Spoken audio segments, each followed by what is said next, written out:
Charlie Reed from Stonewall Farms in Nottingham, New Hampshire. And Charlie is an organic farmer, and we're actually standing here on one of his farms. How do your practices differ from commercial farming? Conventional farmers, I've always had an issue with conventional farming because of the use of artificial and synthetic fertilizers and toxic chemical pesticides, insecticides, and fungicides that they use on their crops. These artificial and synthetic fertilizers are basically burning the earth right out. The plant really needs organic matter to grow. And my belief is that if you keep using these artificial and synthetic fertilizers, the food takes them up and you eat them in your body. Right. And these pesticides and chemicals that they spray their food with are nerve-damaging chemicals, cancer-causing chemicals. It absolutely makes no sense at all, and it never has made any sense to me at all on how people can put these kind of chemicals on their food that it's growing out in the field, and then go out and pick the food and bring it in the house and eat it. We're finding these chemicals have very dangerous effects on children because they're so small, infants, ones that aren't even born yet. Mm-hmm. You know, these chemicals get into them in such minute levels, but wait a minute, that little baby is at a minute level. Right. I mean, when conception starts, you know, little teeny babies are as big as a pea. So you can imagine the acceptable levels of chemicals for humans. They've never done tests on the acceptable levels of infant babies that are in the mother's womb the size of a pea. Right. Right. It's common sense. Right. You were saying before that some of these chemicals, is it the pesticides that are linked to Parkinson's that you? Yeah, they're looking into some of the root causes of these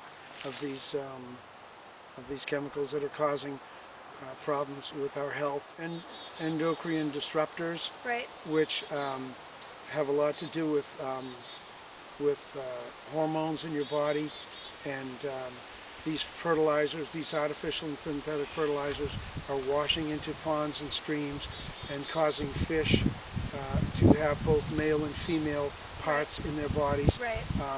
We're seeing a huge outcropping of frogs with 3 legs and things like that. I mean, it's just nature sending up a warning signal to us that we're doing the wrong thing. Right, right. And so organic farmers are not to blame for that. The manures that we use are all made from vegetative matter.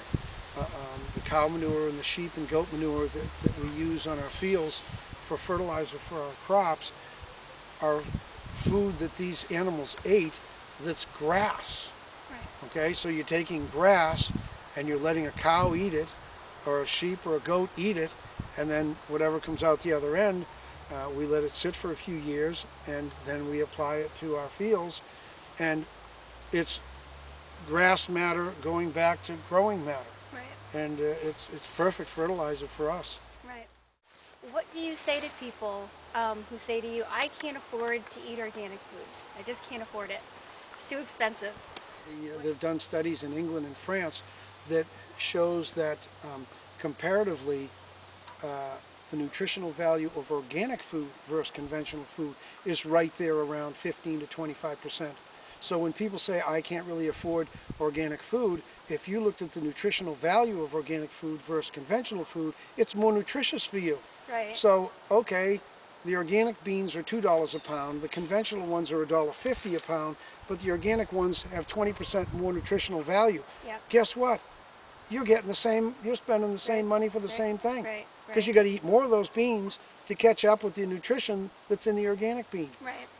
Right. Why is it sometimes when you go to a conventional grocery store and you compare the organic to the conventional, oftentimes the organic is more expensive? From going in the back door of many grocery stores and selling food for many years to these people, all the food in the grocery stores are already printed on them with their prices. And the grocery store man pays 50 cents and he turns around and sells it for $1. Mm-hmm. So he's working on, what is that, 100% markup? Okay. So in comes the organic guy, and he wants $1 a pound for a summer squash.